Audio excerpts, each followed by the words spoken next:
On today's episode, I sat down with a producer who makes music with intention. He plays saxophone from his soul, and he's someone who wants to see more love and peace in the world. Please welcome to the show a true artist of life, SonikBlox.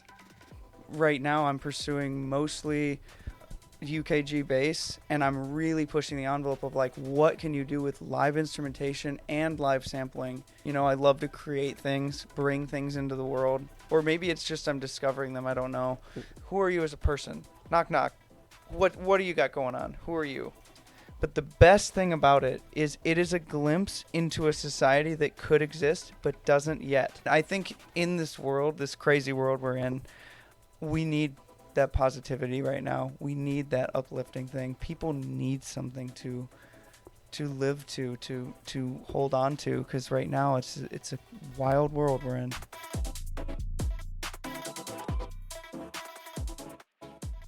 Well, dude, I just want to say thank you. You're our first in-person guest, so that's super exciting. Sweet. I guess I just kind of want to start with, like, when did you first really get into music, decide, okay, this is something I really want to pursue career-wise, and what does it look like then compared to now? Yeah, so I was kind of headed on a different path early in life, and I thought I was going to do like aerospace or something like that. And I remember distinctly, like, when everybody was in grade school, our teacher who was we were all playing the recorders, you know, classic, like, education. And he brought in a sax, and that was what first just set it off.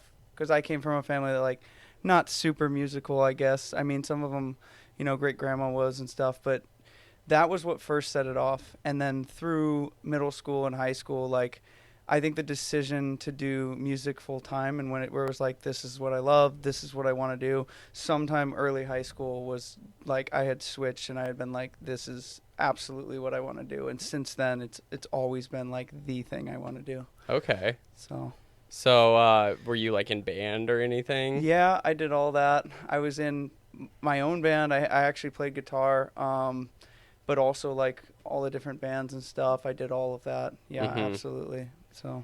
So I assume were you right off the bat like into EDM or? No. So I have shifted so many genres in so many ways. So I've lived in many cities. Yeah, my genre and all of that, very eclectic in music, and it's shifted over time. So at first I was very much like, I'm a jazz horn player. I'm going to go to New York City and do all the jazz stuff, you know. Then it kind of opened up when I went to Florida. I was playing with some like Cuban groups and different Latin groups, and I went there because of the rhythm and like all the music down there, right? And then I moved to Texas, and that changed it too, where it was like just continual opening up, experimental groups. I started my own psychedelic rock band. Like, I was in all these groups that were just pursuing different things. Yeah. Then when I got to Colorado, that's really where the EDM took over. And it took me over hard, and it was like, that's where the shift happened. And since then, moved to LA, and now I'm just full-time producing and pretty intensely into EDM. So, yeah. Sick. Yeah, I mean, that makes total sense. I mean, I started going to shows in Colorado, 14 years ago. Nice. And really back then is where, you know, Grizz was starting to come up and other artists like Russ Liquid, and that's where you see a lot more mix of live instruments with EDM.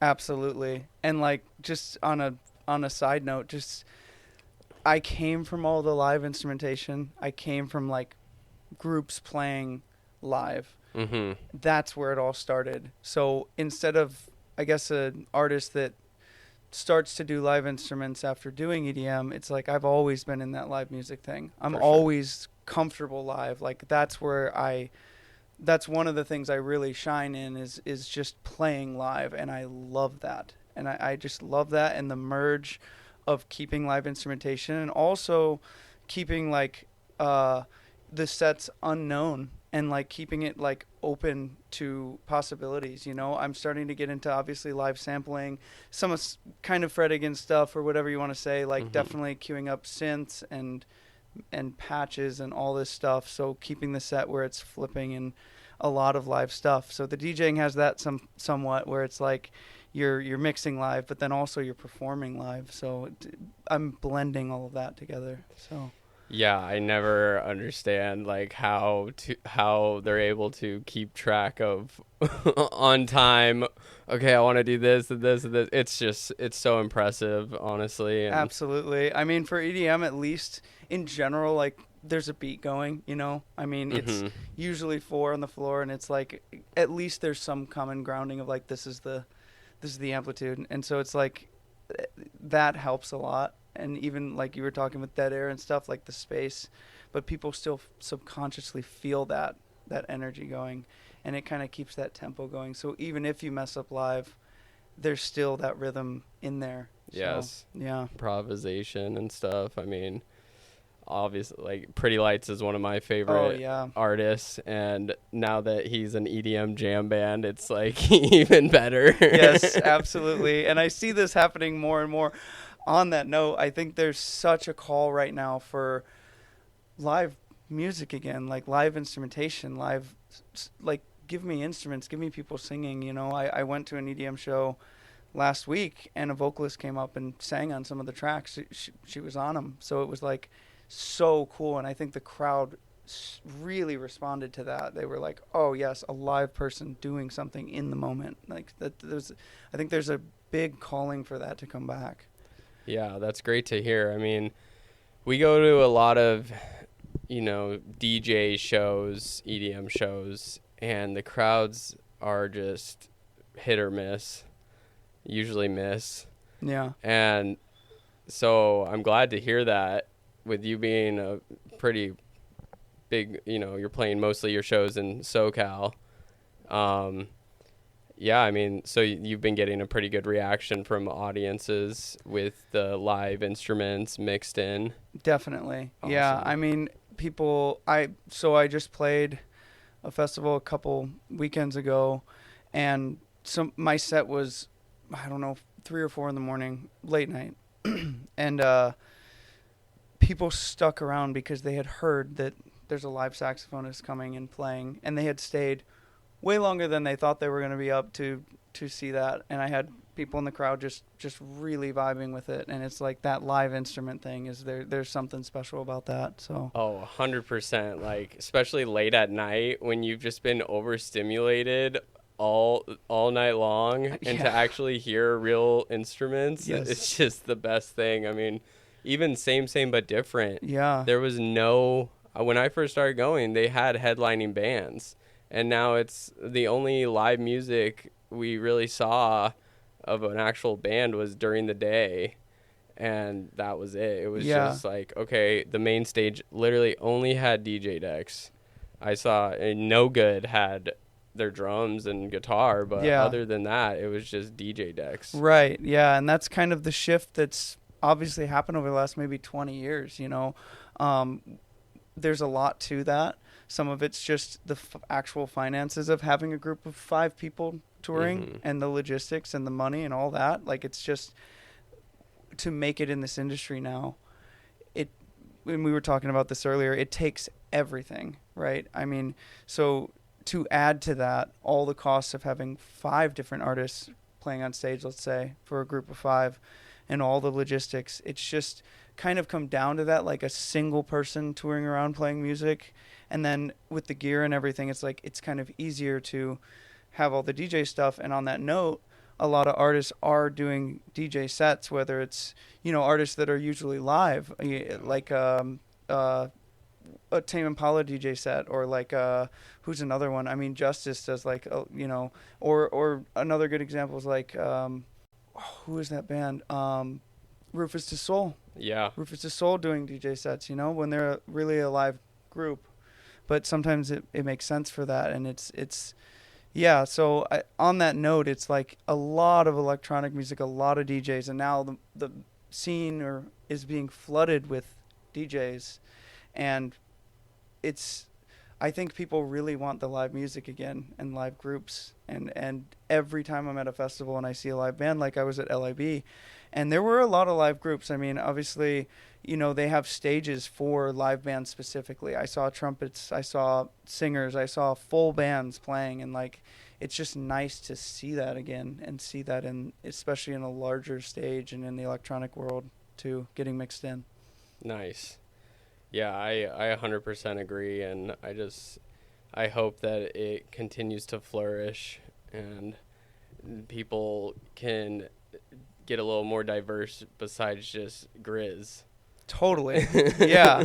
And I've seen the latest Grizz stuff coming out, and I that was definitely an influence early on just because of the sax and stuff, but on my note, I think that it can be taken so much further, and right now I'm pursuing mostly UKG Bass, and I'm really pushing the envelope of like, what can you do with live instrumentation and live sampling on top of being in a totally different space, a different genre set. Like, I think the UKG Bass is what I've finally evolved to, and that's where my artistry is going. It's just kind of being dictated by that. I'm just following it where it goes, and it's shifted over time, of course, and maybe it'll shift again, but it's cool because it's I'm in a totally different genre. I'm with live instrumentation, and I'm so excited to see where that goes, and I can't wait. And I hear stuff in my head, and I'm like, there are things coming that I'm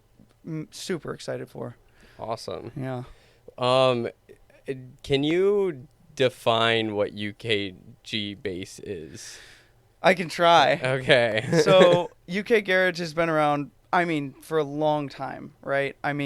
Out in Europe in general, and especially in the UK, this has been something that even parents of people listening to music now have been around, and it's kind of an old standing electronic genre. It's been here for quite some time. Drum and bass, UKG, breaks, all of these kind of genres. Now they're hitting the US in a way everybody's kind of clicked their tempos up to, not everybody, but a lot of people have clicked their tempos up to like the 140 zone. And what's so cool about that 140 zone, 145, 140, 150 even, is you can have it. So when you have the time and you drop to 75 or you drop to 70, now you get the bass in there. You get halftime, hip hop, all the grooves that are in the bass zone. So a lot of my live sets are a blend of that UKG bass where it's like high energy breaks, flowing 140, faster than house, faster than melodic, progressive, tech house, bass house, all of that. And then you drop it to like this halftime feel, and it just opens up. And for my set I gave 2 weeks ago, it was so cool because I could play with that. It's like I could have the UKG going for 20 minutes of the set and then drop into a halftime thing, and people just really love that, and it opens up the flow of it. And again, on a good artist, they're mixing it up a lot. They're not just sitting on one thing and doing one thing for 4 hours. I just watched who is it, the founder of Dirty Bird, Claude Von Stroke. Okay, yeah. I just watched Claude Von Stroke over in Arts District. He was giving a free show on Sunday that we could bike to from my place, which was really cool. So we biked over there, free show, Claude Von Stroke, and his journey throughout the night. Yes, he does Dirty Bird style house, right? Very tech house, like all that, but the journey was incredible. And what he ended with, I was left really thinking about, because I was like, that was really something. He's tapping into something that was really cool, even for a veteran in the game. This guy's been around for a long time in the electronic world, and to hear that, and to hear I think he played 4 or 5 hours straight. There were no other artists, so it was like him playing, giving a free show, and all the vibes were just like, I don't care what people receive this about. I've already done so much. And he just gave a journey of a set, and we were able to go through it. And again, I think the true artists and are doing stuff like that. Yeah. So yeah, personally, I love it when it goes back and forth with kind of the more high tempo and then drop it into a slow, low bass. And because you can't just like use all your energy at a show the entire time as like the audience. Some people maybe on certain substances. Sure. Yeah, but you're right. there's a balance in the up and down of things, right? I mean, generally you want to set to maybe get higher energy, but maybe not. And that's what's so cool is you're playing with the energy of the room. Once you get, I guess, good enough to manage, like, keeping a good music vibe going the whole time.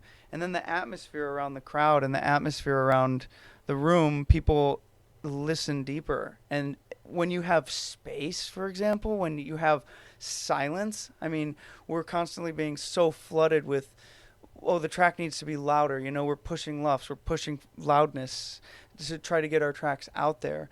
And it's like the space now is just so incredible to have that break, to be dancing so hard to something so amazing and just nothing. Yeah. Kind of reminds me of like Interstellar. I saw in IMAX, and it's like the reason that movie's so powerful, especially on a good system, is the contrast of intense music and just nothing.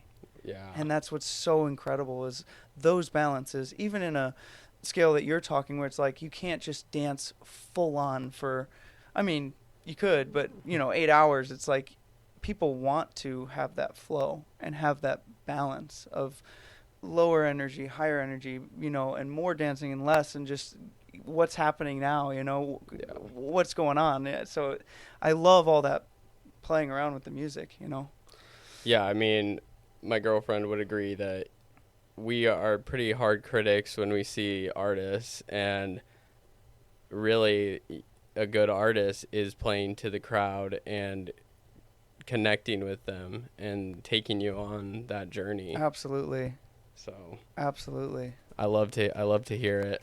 We're going to take a short break so I can tell you about our website, groundscorz.myshopify.com. It's home for After the Afters merch, and you can shop other apparel with original artwork made by us. All sales help us to make this show as best as we can. And if you join our email list, you'll get a discount on your first purchase.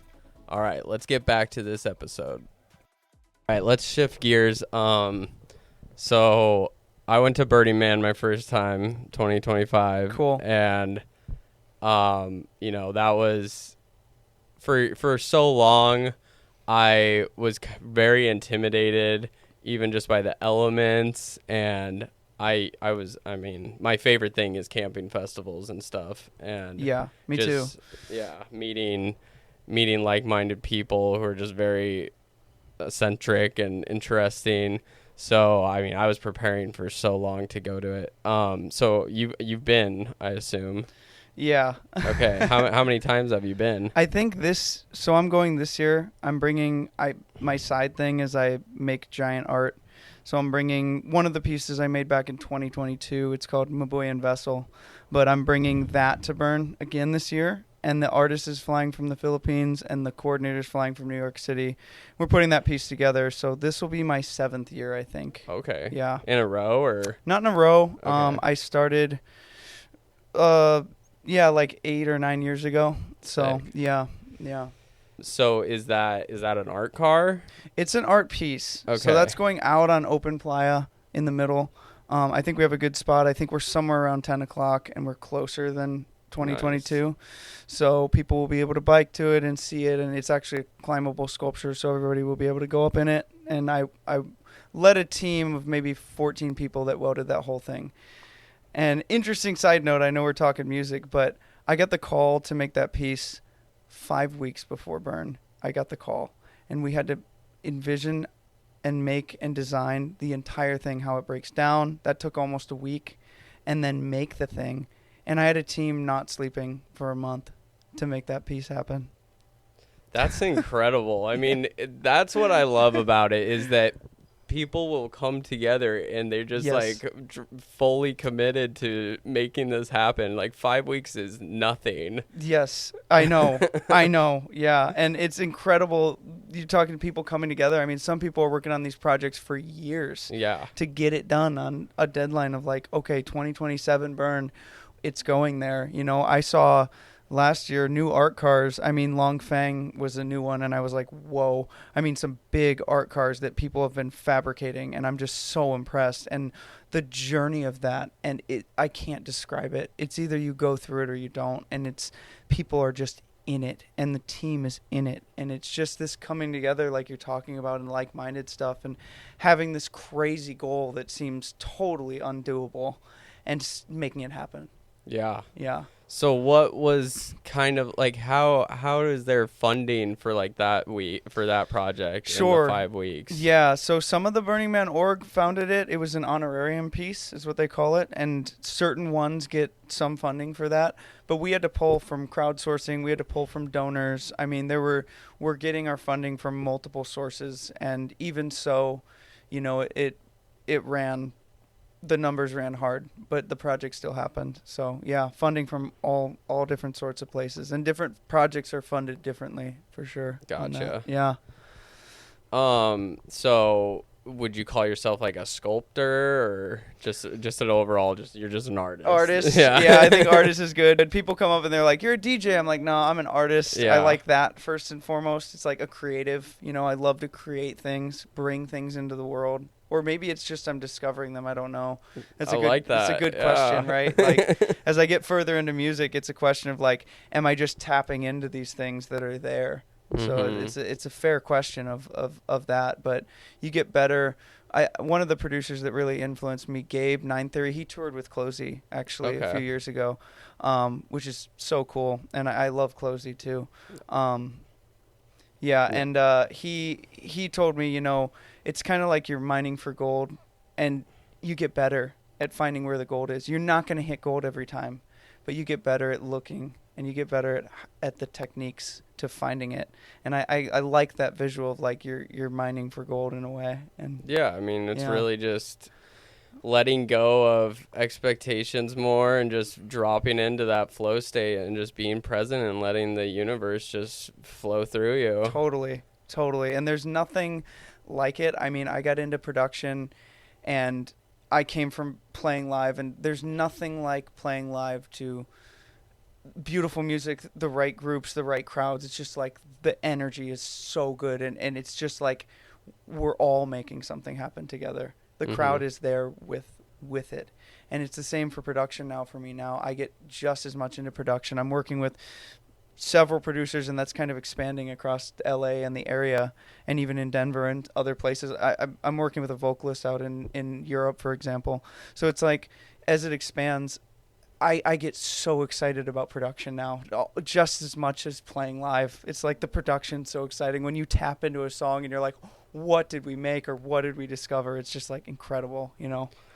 Yeah, I bet that's relieving, because, I mean, when did you start learning to produce music? Yeah, I mean, I was producing back in 2016 in Miami and stuff, but it was more of, I didn't understand enough about the depth of production, especially where it's at now, the level of soundscape. I mean, I think you like a lot of bass artists maybe, and maybe many artists other than that, but let's say bass artists, for example. I think they have some of the most intricate sound designs. I mean, they are diving so deep on these manipulations of sound, and I just love that. I love that level of sound design and going deep into that. I never got into that until about 4 years ago, I'd say. That's when production became kind of a full-time thing, putting thousands of hours a year in behind the deck in a cave, behind, you know, in a studio, just working, watching YouTube, learning from everybody I can, and just figuring out how this works.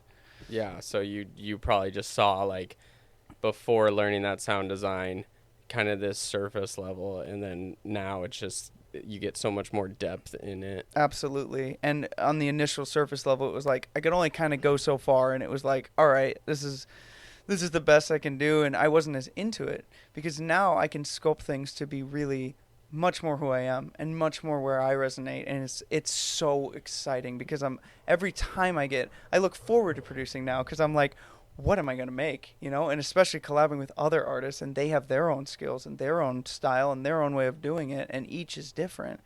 It's like, what are we going to make? And that's where I get so excited on that.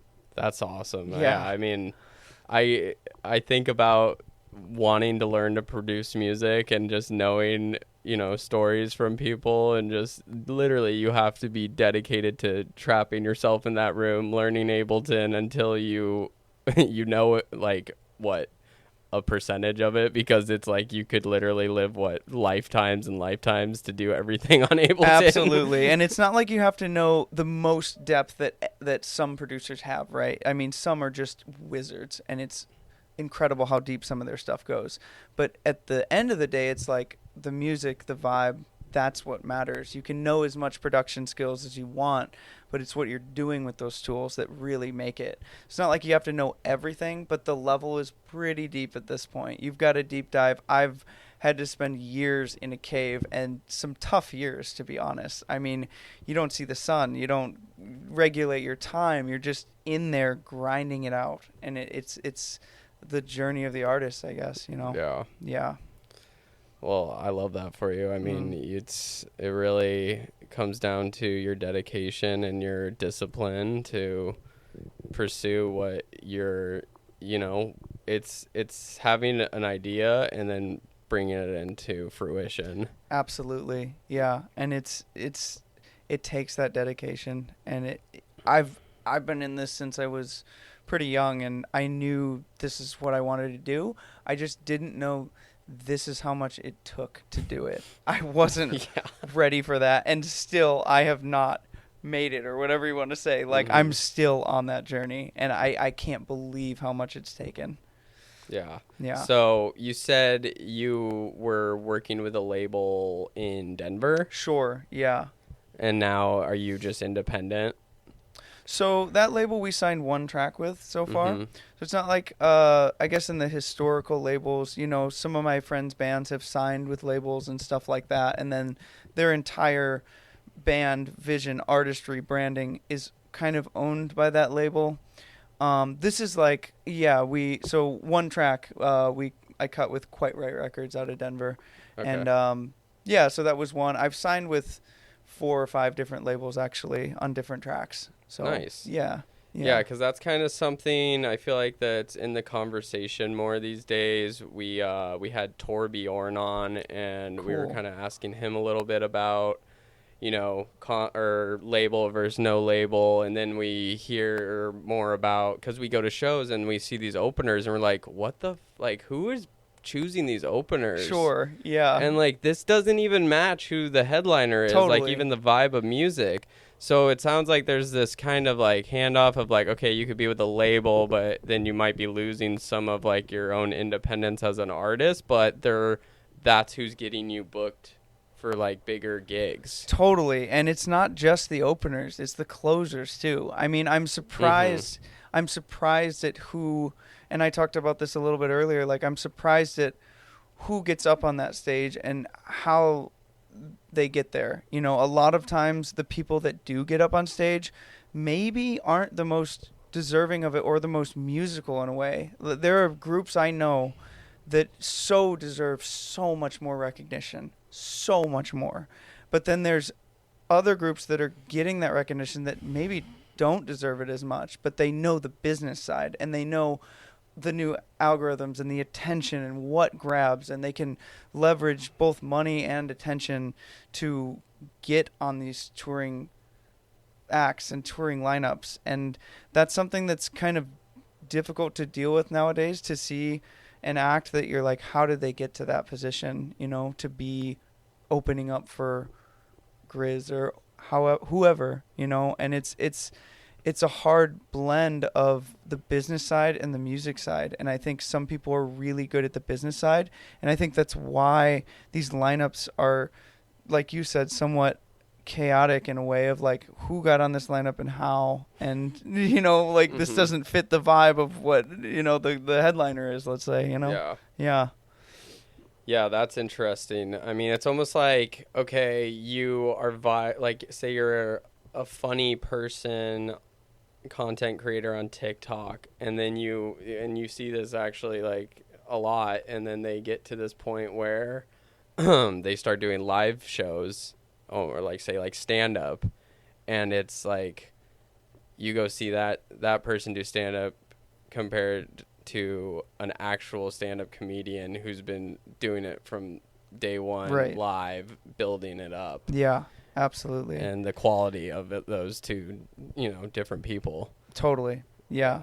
And I just see it so often where people are blowing up on Instagram or TikTok, and they were doing something else before, I mean, they were doing dance or something different than music, let's say. And it's like they just kind of got into it and knew the business side and already ran like different content channels, and they were good at it. And then they get up to play shows. I mean, even, just to say like the money can take over and the attention can take over, like Shaq, for example. I don't want to throw him out here, but like DJ Great Diesel, example. Yeah. he's a basketball player. Yeah. And then he's like, oh, well, I want to do DJing. And it's like, it's cool, but somebody else is producing it, I think. I'm not bashing on him. I just think he just shifted the massive attention that follows Shaq and then did music, and now DJ Diesel's headlining these festivals. So it's an interesting I think the interesting point is the fame of a person and what they can kind of do whatever they want with that fame. And that's why I think we're getting these lineups that are kind of skewed. Yeah. Because the attention and the fame is taking precedence over the music. It's a crazy world we live in. It is. We see these, like I said, Torbjorn, like he is so talented, and like yourself and all these other artists, and they're basically, it's like underground music. Yeah. We are grinding it out. Yeah. We are grinding it out, and it is crazy. I mean, I can't believe how long I've been doing it. The festival I played earlier this year, I had 3 or 4 people come up. It's a 3-day festival. They said that was the best set of the entire festival. And I'm not bragging about that. I'm just saying, like, that was a beautiful thing to hear. And also it was so helpful for me, because sometimes you feel like nobody is listening and nobody cares. And like, I'm putting all this in, and it's like, okay, well, it helps me to keep going, because I love this. I'm going to keep doing it, but I love the people in the crowds. I've moved people to tears. That means more to me. One person crying over the music I've played. That is to impact them in that way, to give them that. That is amazing. Like I want that for both of us, Yeah. You're doing it for the love of the game. And Yeah. The love of the music, the love of the people. Yeah. And I think in this world, this crazy world we're in, we need that positivity right now. We need that uplifting thing. People need something to live to hold on to, because right now it's a wild world we're in.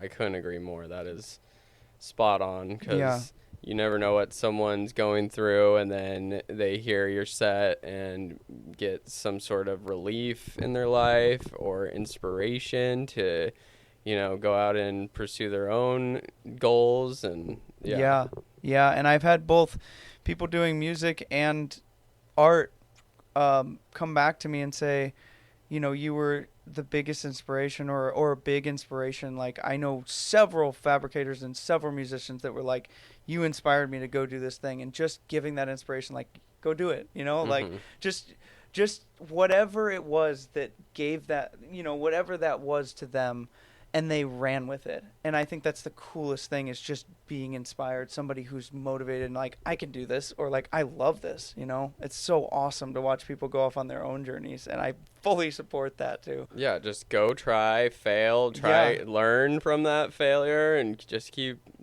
doing it. And choose something that you are passionate about. Think about, like, am I ever going to get like bored of this or something? Yeah. And it's like, I just love seeing how, and some of these people that, a few years ago even, I inspired them and they took off on their own thing. And now they're going so far with it. It's just incredible to see. It's incredible to see people taking that and just running with it. And it's awesome. It's like they're running their own art communities. They're running their own music. They're producing, they're touring. And it's incredible to see all that, Yeah, absolutely. Yeah. It's a, collective. Yeah. And it's just building that, I guess, I don't know if hive mind's the right. That makes me think of like Stranger Things. Yeah. But it kind of, just. Kind of, yeah. I mean, we're all in this together, right? Yeah. I think there's again, this is back to like I want to elevate the world. We're all on this same ball, and we're all in this together. We're all one species. We're all here, and it's like I think we should put aside the differences. It's minor in terms of the grand scheme. We're all sharing this planet. We're all here for this journey, and I want us all to come together. I think that's the beauty of the world. Yeah, and it's just the more people are, raising their vibrations, we're just all gonna get to a higher consciousness that quicker. I totally agree. Yeah. And I think that's a really important thing. The higher consciousness is such a thing. I see it opening up, especially in younger people, more so. And it's just the old ways should be the old ways. And I think humanity is going to a higher consciousness. And it's just a question of how fast and how high. So yeah, I mean, it's so crazy. I feel like right now it's just you can feel it, and you hear all the disclosure with alien stuff, and it's like there's something's building up where it's like what is gonna happen, and it almost seems like there's gonna be a split where it's people like you and me are operating on a different frequency than everyone else. Yeah. And what is their reality compared to our reality? Yeah, I think people like you and me, there's a group there's definitely people in higher consciousness than others. Mm-hmm. And I know when I meet those people, and some of them are teachers of me. I'm not that high, but yeah, I think on the aliens thing, I think they're checking in. I think they're seeing what's going on, and they like the music, and they like to see those elevations in the consciousness, I mean, I don't know if it's the psychedelics or just the vibes, but at festivals all the time I'll see like crazy things in the sky. Oh, yeah. So I have been sober and seen wild things, and then had 40 people around me look up and be like, what is that? Yeah. All the way far away from me. I didn't even say anything. Wow. Everybody just started seeing it. So where do you have any stories you can recall? I can do this, yeah. The biggest one definitely was Sonic Bloom. Do you remember that I festival? went to that multiple times. So I went by Colorado Springs, that location? Yep, that one. Okay. So it was daytime, Sonic Bloom. I think day 2 or 3. It was getting towards the end. Pretty much broad daylight, and way up there, I just saw it, and it was way above plane height and all that. There was this triangle shape. I think it was like 9 dots, something in a configuration. Wow. And I just looked up, and I was like, what is that? And then people way far from my earshot started looking up, and at the end, it was like 30 or 40 people that were like collectively looking up and being like, what's that? And then one of the bass heads came by, and he's like, oh yeah, it's just the aliens. They come check it out all the time. He's just like a veteran. I'm like, all right.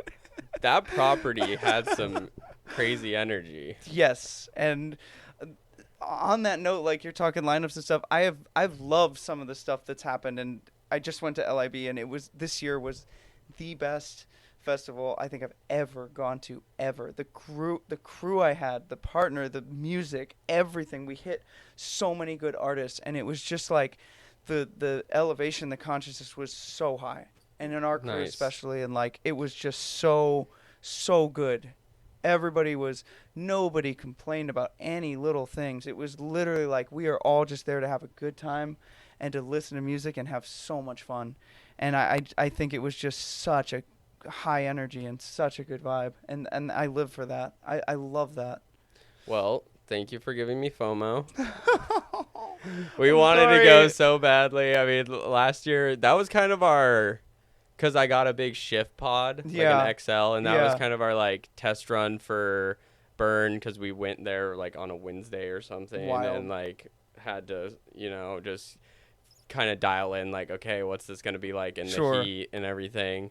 But yeah, obviously couldn't go this year, just trying to get ahead on some tasks for our futures. But I hear you. Yeah, different goals, different tasks. Yeah. Last year that it's good to hear that, because there was a lot of times when we would go out and the energy of the crowds was suffocating. Yeah. Yeah. Okay. I mean, Stax was usually always a great vibe. Stax is always a good vibe in But general, I think. But kind of like what I was telling you earlier about when I got to Burn, and there would be times where I'm just seeing these people that, like the best way to put it are like tourists. Like they're not really in this culture. They're just like wanting to like, it's like, show that they go to it. Absolutely. And again, this is kind of back to the fame and people just wanting to go into it. I worked for some of those bougie camps at Burn that have recently come in because it's good money. I mean, the RVs alone sometimes are $10,000 each for the week, and there's 8 of them. And this crew flew in from Milan to just tour, And those groups were always fighting over little things. I mean, they have the most money in the world probably, and everything's wrong for them. I don't know. It's just like not the essence of what it should be, Mm-hmm. And I'm always hanging out with all the cool people, the people that are dope and artists and doing crazy shit and having so much fun and like always the highest vibes. And it's like, that's the essence of the festival and Burn and all of these things. Right. But now, yes, we're getting like tourists in a way. Mm-hmm. Yeah.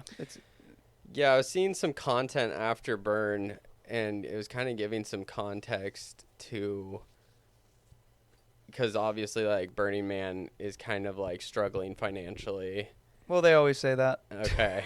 And then so they bring in like Mind Warrior, $2 million art car or whatever, and just what other influences to bring in this income and stuff. And it's kind of like, okay, like why did we start this in the first place? Right. And then it's like a full circle of like, okay, now we're like defeating the whole purpose of this. It's going back to like capitalism and money. And it's that's kind of how the infection of that mentality and ideas just kind of corrupts things, I have several comments about this, but it's like for Burn, I mean, it used to be like when I went to my first Burn, people were like, what was the best thing about it? Like, people always are so interested that have never been, and I have so many takeaways.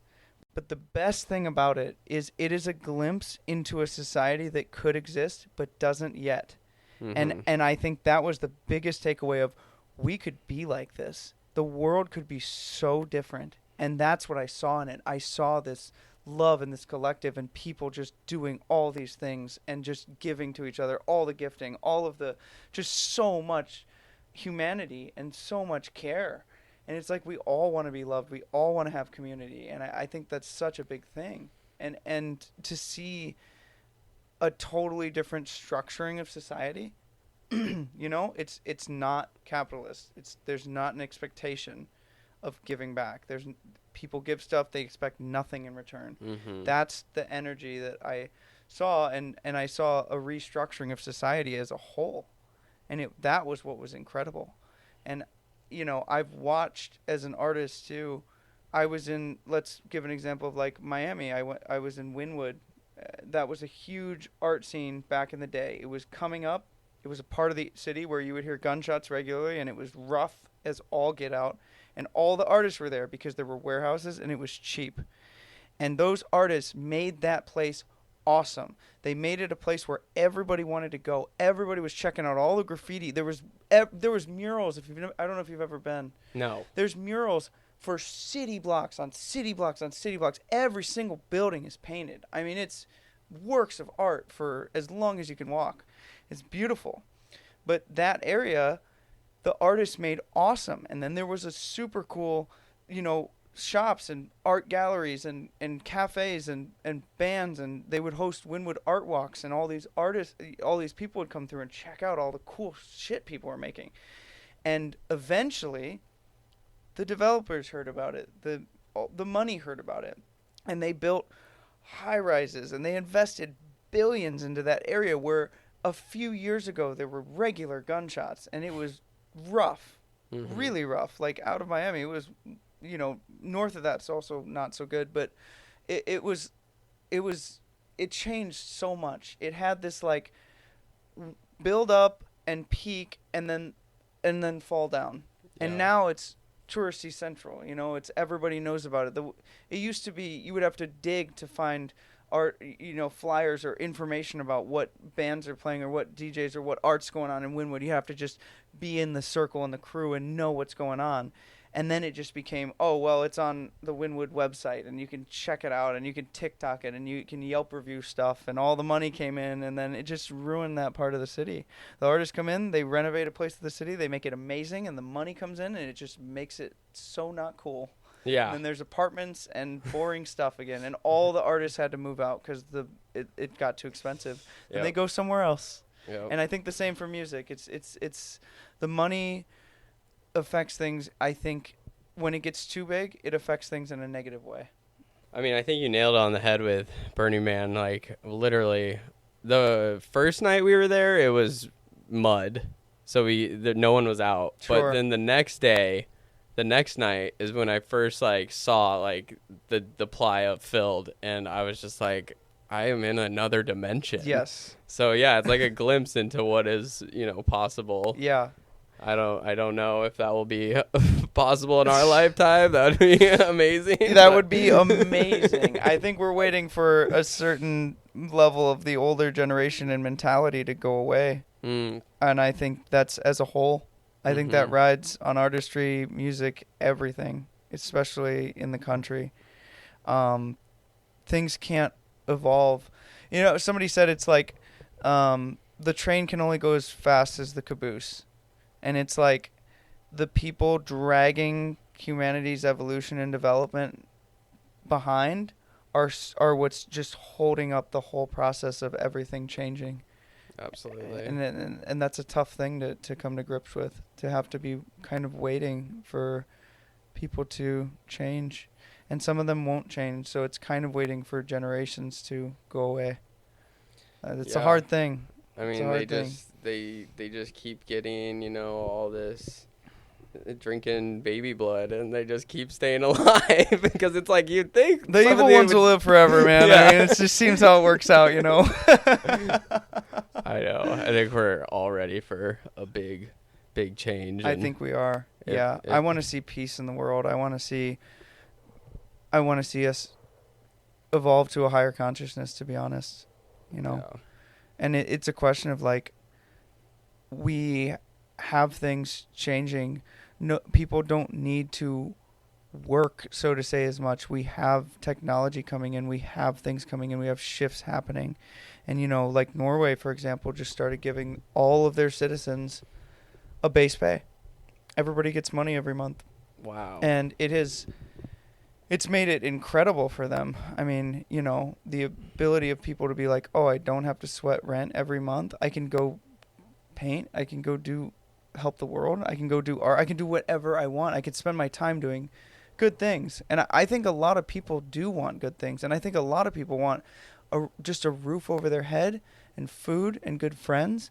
I don't think everybody wants a giant yacht. I think that's kind of a certain, you have to be a certain kind of person to want those things. And I think a lot of people just want to be comfortable and not be sweating and not have medical bills for their kids that they can't pay, for example. You know, it's like, that's terrifying. That's not cool. You know, I want people to have a comfortable life and a good life, you know? So, that's beautiful. Yeah. I mean, I guess we're packing up and moving to Norway. Yeah, maybe, you know, yeah. They got some stuff figured out. I mean, you can look at it from afar, but when you actually see, like, oh, they have healthcare. Oh, they have, like, you know, college is covered, you know. I mean, you can get education. You can learn and not spend a house's worth of money being in debt for the next 20 years plus, trying to unburden yourself. How can somebody get ahead when they're $200,000 in debt to start their career? That's tough. And then it's like the search for jobs and all that. It's like, whoa, what a thing. Yeah, I mean, we talk about it pretty frequently, like thinking about other countries and stuff, and it's just because here they don't want you to ever really get ahead. It just feels all designed to make you suffer almost. It is wild in that way. I mean, I'm still very much an optimist. Like the last few years, things have been going really well, and it's kind of an open. True capitalism is like an open market of like you can make it on your own, and you can and also with the team, but you can make things happen. This is a place. I think in the world, it's really hard to get the resources and the availability that the U.S. has, for example. Okay. I mean, just to say, if you're in Africa, how are you going to get a welder or music gear or anything to pursue artistry? It's extremely difficult, right? Yeah. It's really hard. So we are very blessed in so many ways. I think people get really down on it, but we have air conditioning, we have houses, we have so much stuff, and it's like we're very blessed in a way to have all these things and have a space to be able to do something and change our lives. And I'm very much an optimist on that still, even with the old generation and the money and stuff pressing down on it and grabbing and smashing as much money and as much stuff as they possibly can. I mean, it's sickening to me to see some of that, but I'm still an optimist of like, this is an amazing place and you can make incredible things happen. If you put your mind towards it, if you get with the right crew, if you do the right things, I still firmly believe that you can make so much happen. Yeah, I love that outlook. I mean, literally, it's as simple as waking up and just starting to list off the things you're grateful for, the air in your lungs, wherever, whatever you have. Yes, and your health. Yeah. I mean, people around you, a roof over your head, food. There's so many things. There's so many things that we get. Running water that's clean. I mean, it's filled with fluoride, but yeah, sure. But yes, that's on the table too. Microplastics, everything. The air in LA has taken some years off my life. Let me tell you. Oh, I bet. It's whatever. I mean, yeah, it's part of the deal, right? Yeah. But yes, I couldn't agree more. Yeah, totally. We have our problems too, no doubt. Mm-hmm. Yeah. I mean, we were kind of getting into it. We spoke earlier a little bit about, how you're not just a musician when you take on these endeavors. You're all your production, you're your camera guy, you're your social media, everything. Yeah, I mean, and right now, to even, I feel like, get any sort of leeway on social media, it's like you have to be posting every day, if not multiple times a day. You put in all this time into editing and you get like a flop. And what's your take on all that? Yeah, I mean, that's a deep take, right? There's a lot going on there. We both just set up all these cameras, and we're both checking the levels and the exposure. Right. Like, we have had to learn so many things to such a depth, multi-camera angles, multiple microphones. I mean, running all this stuff, right? It takes you have to wear so many hats. Yeah. I'm producing. I never thought I'd be producing. Uh-huh. I'm producing. I'm doing multi-camera videography. I'm curating ideas. Like, I have to be the Instagram promoter, the person running the ads, the person putting the media up, curating what it looks like, getting photo shoots done. I mean, managing, like, doing all of the managerial side, logistics. I mean, emailing, like reaching out to venues, bookers. There is so many checklist items if you want to even have a chance of kind of making it successful. And you got to wear all these hats, and you got to do it in the right way. And there's so much depth to that. Like, I can't believe how many hats I've had to wear. Mm-hmm. I never thought I'd be doing multi-camera videography, but now it's come to that point. I mean, the visual on social media is people want to see high quality, fast, high energy things that capture them immediately from second one. Oh, yeah. And it's gotten to such a level of curation that everybody's got to keep up in the game and up in the game and up in the game. It used to be like, oh, I got a band. Like, oh, well, I got a bar. Let's have you on. Cool. That's like back in the 70s, Now it's like you have to be not only your own producer, promoter, manager, artist, booker. You've got to, like, do these things pretty well. The visuals, you have to actually get good at videography. The production, you have to get good at production. Mm-hmm. all of this. Then finally comes the music and artistry. Finally comes like the show and actually getting to play and have a blast with it. But it takes all of those things, you know. I mean, the social media thing kind of, it's a good thing and a bad thing, right? It's great that at our fingertips are potentially 8 billion people that could see what you're doing. Mm-hmm. And any day that could change. You could have one podcast section. I could have one music clip that just flips the switch. Yeah. And that's incredible. That never used to exist. That's an amazing thing. But then the level that it's come to for artistry and what you have to do to make good content, let's say, or whatever it is, it's just such a high bar in a way, you know? And some people don't give a shit about it and post either hilarious things or like shitty camera stuff, but they have their own style. They've got something that's like meat. It's like, they got something. I want to check in this person. I don't care that the angles are trash. I don't care that the video is not perfect quality. I like what they're doing. And that goes back to the artistry. That's like true, like, what are they doing? Yeah. Everybody I'm following on Instagram is doing something cool. Mm-hmm. It's not about like the presentation or how good the video is. It's like they're doing something dope and I like what they do. So there's a balance there, right? But the masses tune into what's trending, what's on TikTok, what just hit 1 billion views, you know? I mean, it's just wild. It's wild what level it's come to. And again, that's the fame versus the artistry, you know? Yeah. The quality of it versus the amount that it's seen. Yeah, and then not to mention, like, all the, you know, the promotes on those social medias where it's like, if you pay us this much, you want 100,000 views? It's like, what is this? What is this? Right, yeah. So, it's the same for labels. It's the same for Spotify, and we can get into that, but it's like, you want to pay to play, you know? It's like one of those things. It's like, yeah, and it's a question of, you know, what level is that kind of, what does that do for you? If you get all those views, like, yeah, there's going to be people that are into your music genuinely if you have good music. You know, I think people would be like, oh, I'm glad I found this, you know. But then the whole advertising thing, the whole, oh, you can pay to play. Well, now people with money, people who have families that have money or they have it on their own, whatever.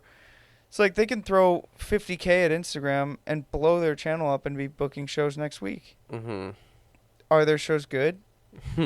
Probably not. It's a good question, you know, like, yeah. Then there's the artists just grinding away that are actually talented that don't have any, and that's where I came from too.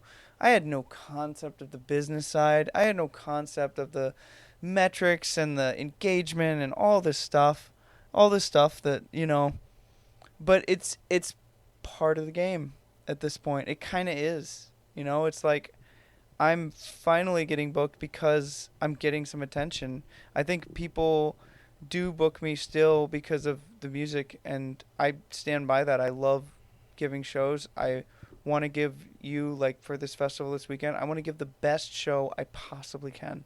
I want it to be awesome. I want to enjoy it, and I want you to enjoy it. Like, I want it to be, I'm bringing unreleased music. I'm bringing unreleased IDs. I'm bringing cross collabs from other producers. I'm bringing stuff from friends and from, you know, all these facets. And I'm going to bring you music you've either never heard before or that's really cool, you know, and you are going to have a good time. And I stand by that of, like, I want to bring the music. I want to stand behind that. When I put stuff up, it's like, it's quality. It's good stuff, you know. It's stuff you want to listen to. It's not just people are liking it because I paid somebody to get views, you know. Yeah. And that's a hard thing because there is a balance there. It's like a lot of people don't pay anything and they have great music and nobody ever finds them. Mm-hmm. It's a hard thing.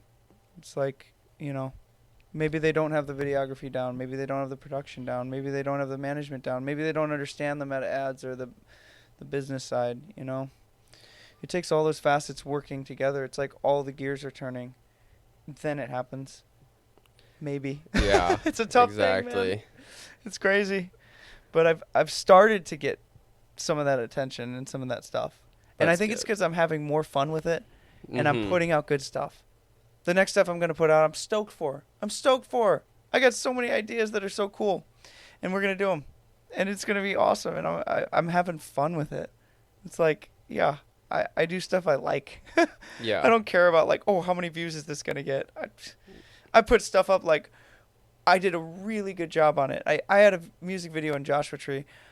I worked so hard on that video. Me and the videography and his girlfriend sweated our asses off to make that thing happen.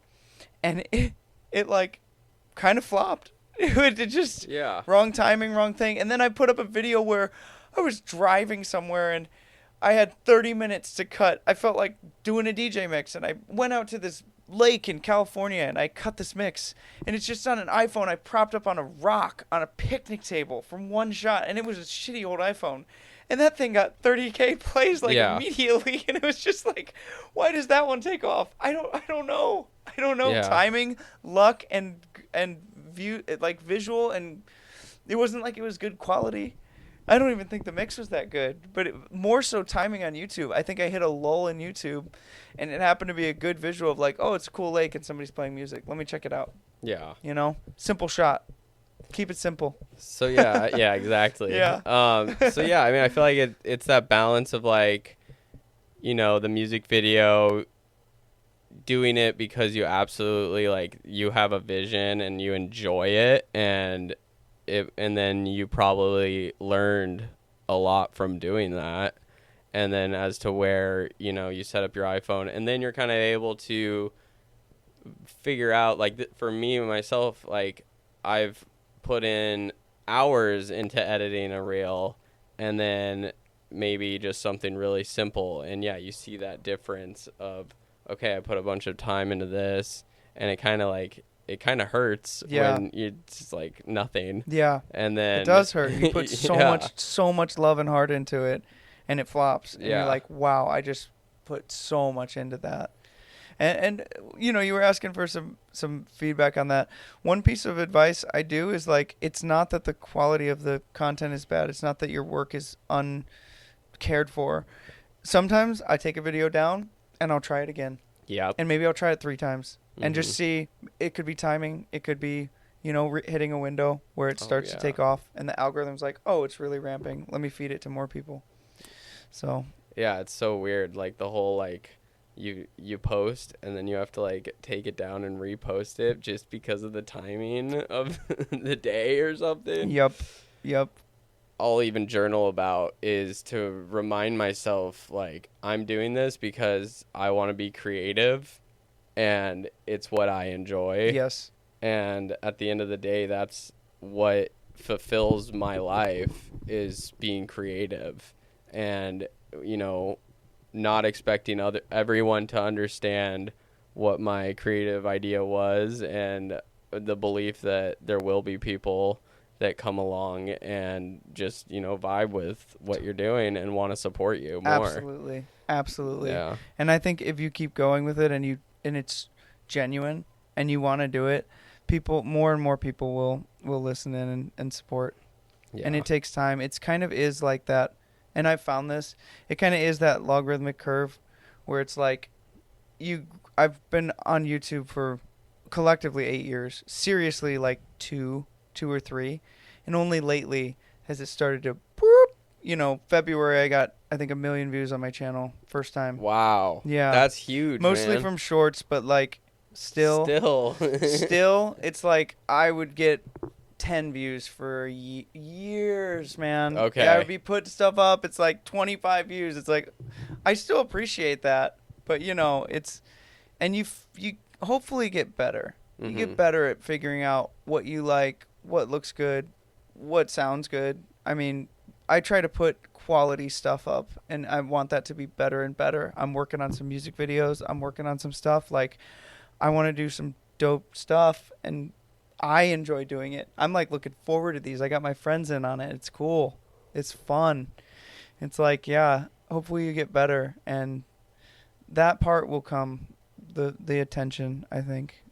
Yeah. I mean, I feel it because, you know, that's where I'm kind of at, is like putting all this time and energy into these productions and posting it, and then just like maybe not getting it, and just really remembering like, okay, that's not what I'm fully doing this for. Like, obviously I want to be able to be somewhere with a goal of like I can financially live off of like doing what I enjoy. Yes. But yeah, I mean, it's really like, it's almost like a testing period. Are you serious about this? Yeah. And then Yeah. hopefully it just Trial by fire, man. Yeah. Yeah.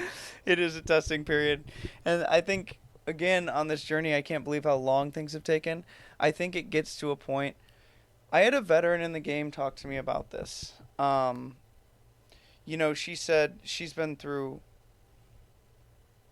all of the LA, Hollywood, and I'm going to leave it unnamed, but the whole ringer of the entire scene, right? People on the biggest big. We're talking cinema, Marvel, huge actors, all the mansions, all the high shows, touring artists, high level, super high level. She's been through the ringer in LA.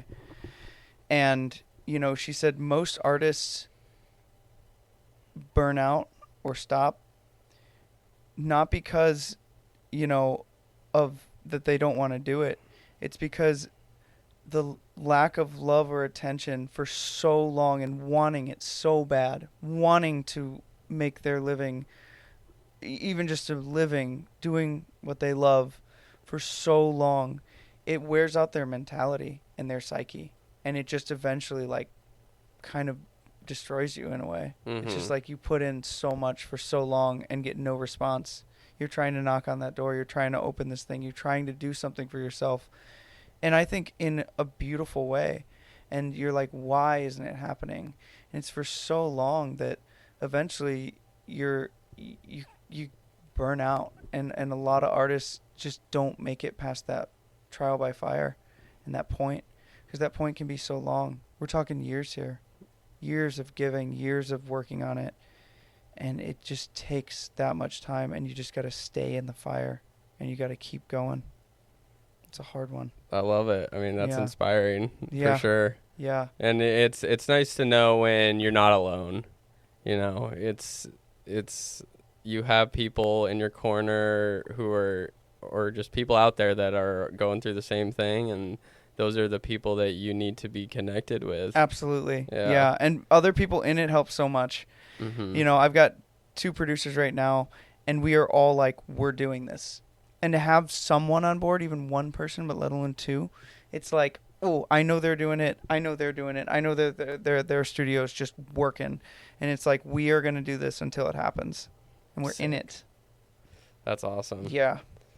And that's a different mentality. And it's like, you know, especially with music, I think, or maybe, you know, some of the stuff you do too. You are in a room editing. The sun, you don't see outside. You're just working in a cave for so long, so hard to put something up that nobody looks at. That is brutal. Mm-hmm. That's brutal. It is a hard life. The artist's life is not an easy one. Yeah. We've chosen the settings on max in a way. You know, it's like, okay, I want to do art or I want to do music. It's like, whoa. Yeah. This isn't like working for a corporation anymore, you know? Yeah. This isn't punching the clock and making some money. I constantly fight with, you know, the society pressure of you should be working 9 to 5. Yeah. And you should be like building up your accounts and stuff. Right. Instead of like Roth IRA, retirement. yeah.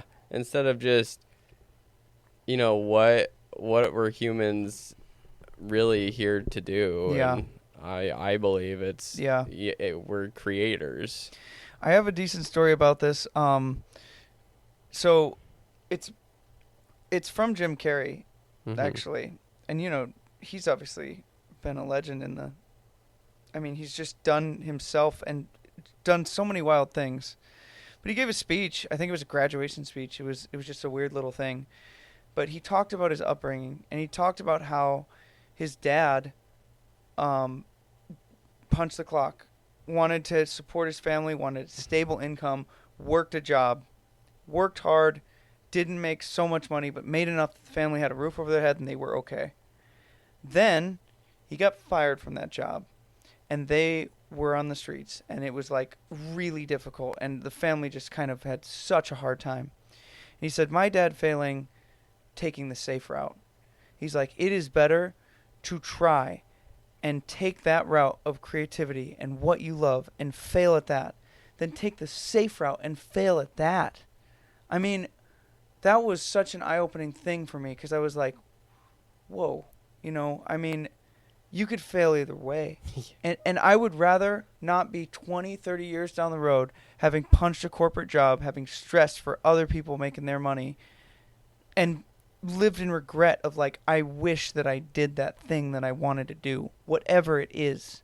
Ballet, dancing, comedy, I don't care what it is, painting. I would hate to live in that life of living regret of not even having tried. That story just, I completely resonate with, and that hits home for sure. Awesome. And it just, you know, it's an eye-opener. Like, it's a good reminder. If you know, for me, like, if I could remember that kind of when I'm getting in my head, because, you know, I got a 6-year-old kid and all this stuff. Like, I think, am I making the right choice? Right. And am I putting my energy where it needs to be? But if you can think, if you could fail doing that. Yeah. So and why still not be in that position? Yeah. Yeah. And it's like, I think when you have a kid, I think that changes it too, because now you have, or a relationship, frankly, but it's like now you have other people that you're caring for. So there's more weight there in a bit. But it's still like, things will be fine. This comes back to like living in a place. All these neighbors got food. There's people that care about you. There's people that would take you in. There's people, you will figure it out. If you need to pick up a job for a bit, fine. You're a capable person. You're healthy. You figure it out. It's gonna be all right. You have to start with that grounding of like, it's not like all the shit's gonna hit the fan and you're just gonna be like homeless in the street. There are people that love you. There's people that care about you. There's people that would take you in. And I think that's true for a lot of people. Even if they don't have a family, even if they have a family that was toxic and they don't talk to any of their family anymore, they still probably have friends or a friend that would take them in and that care about them. Yeah. And that would help them out. So I think there's a lot of good in the world, and I've found that. I've backpacked the world. I've stayed. People have taken me into their house out of the goodness of their heart around the world. And I think there's a lot of good people, and there's a lot of support. There's a lot more support than you give credit for in the world. And it will be okay. And to try and pursue your passion, you know. If you got to pick up some work, so be it. But keep the passion going, you know. Dude, I just gotta say, I fucking love you. Like, you are, like, so optimistic, and you have such a great outlook on life. Like, that is amazing. Oh. Honestly, it's reassuring hearing you talk like that. I've got stories, man. I mean, I've lived this. I was backpacking in Turkey, and I went to Istanbul 4 different times, 4 different occasions, 4 different people took me into their house. Wow. And that kind of doesn't happen in the U.S. also. Mm-hmm. There's a mentality like, who are you in my neighborhood, and what are you doing? I'm going to call the cops. Yeah. There is a closed mentality here, in a way. Turkey, they're like, oh, we're not getting blown up. We're not at war right now. Like, come in. It's cool. Stay for a few days. I had a guy take me in. He had 2 laptops and instruments and stuff all over his house. Like, he took me in the first night. He's like, I'm going to go get some errands done. Like, you're welcome to whatever. It's cool. He just left. And you're like, you're uncomfortable. He just met me. Yeah. I could take all his shit. Yeah. But that level of like love and trust and like, oh, I believe you're a good person. And they put that out there. They put that, instead of coming from like, I believe you're a bad person, it's like, I believe you're a good person first. That is so cool. And I've experienced that around the world. And especially, funny enough, in places that are more poor or having more issues. They've been through the ringer. And it's like, the laptop, the sax, my family's not starving. I'm not getting shot at. Like, it's cool. If you rob me right now, that sucks. And it does hurt on, maybe for, you know, like, it does hurt on, like, the trust. But, like, you didn't kill me. I'm still here. I have a roof. Like, my family's here. So it's like, it's these things, right? It is a mentality in a way, and I saw it in mostly the poorer region. You know, I was in mid-Turkey, and this guy, Isan, I have such a good story, but I know I don't want this podcast to go on forever. No, yeah. But it's we'll wrap it up. Yeah. It's like, you know, he's like, Jay, you know, the people who take from here are the people who have the most. He was running an Airbnb in Cappadocia in Turkey. He's like, the people who take stuff here have the most. He's like, they come, they fly in, they have everything. They take the towels. They take the trinkets on the wall. They take the food. He's like, those are the people that take stuff. Yeah. The people who have nothing, they're so thankful. And they thank me for the hospitality, and they give me food and all this stuff. And it's like, I don't have an answer. That's the best story I can tell of, like, it's wild when you have everything, you want more. I don't know, like the Burning Man thing I told earlier of, like, the people who have the $1 million and have the RVs that spending $100,000 for the week, they're yelling at each other for, you didn't put this away or whatever, you know, and they have everything.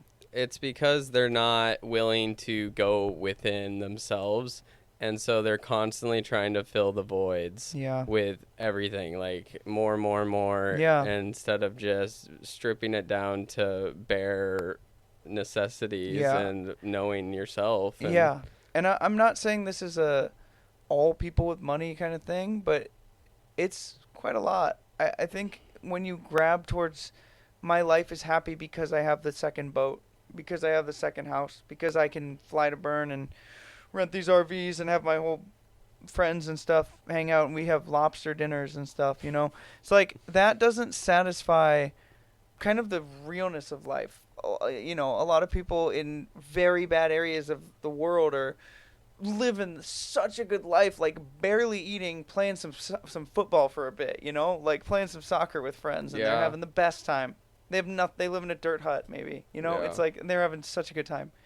It's like the life, the physical things don't matter. The buildings, the status, the fame doesn't matter. You know, I've met quite a lot of famous people. You're just a person, dude. I don't care. Mm-hmm. I don't care that you're famous. I don't care how many people follow you. I don't care. It's the ego. What are you about? You know, and I appreciate the ones that are doing the artistry that love it. I've met those ones that are famous and for the right reasons, and they're awesome. And they love music or whatever it is, even art or anything, you know. And, you know, it's like, that doesn't mean anything to me. Who are you as a person? Knock, knock. What do you got going on? Who are you? You know? And, like, let's talk. Let's talk like human beings, like one and one. I don't care how famous you are. I don't care how many yachts you have. It's like, who are you? Absolutely. Yeah. Wow, man. Well, I think we'll wrap it up. Cool. This was a great conversation. I hope there comes a time where we can come and catch you live, because just hearing how passionate you are about it I know that we're going to absolutely love it. Is there anything, this will probably be out, I mean, if you want to plug anything from like later August on, any shows or anything? Yeah, you know, right now I'm kind of laying a bit low. I have a few shows coming up in September and stuff, but I don't have anything to plug, really. Okay. I mean, check out my Instagram right now is SonikBlox. It will be rebranded soon. Oh, really? Yeah. But I will hopefully keep that same one, but if you follow SonikBlox, I will post the shows coming up, and there's going to be some good ones, and I will bring great music. So if you come out, I'm playing live sax, I'm doing exciting things, I'm producing music, and I'm giving you the best show I possibly can, because I just love this stuff and I love the music. Hell yeah, man. Yeah. Awesome. Yeah. All right. Well, that's a wrap then. Awesome. Sick. Dude.